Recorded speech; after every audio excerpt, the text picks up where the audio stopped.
Сегодня проходит рейд по потребителям, осуществляющим несанкционированное подключение и несанкционированное потребление электрической энергии.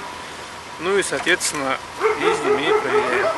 На сегодняшний день в городе Якутске составлено около 1000 актов на общую сумму 17 миллионов. Это только в отношении физических лиц.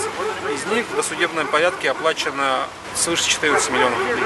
Во-первых, надо будет оплатить за причиненный ущерб Якутскэнерго.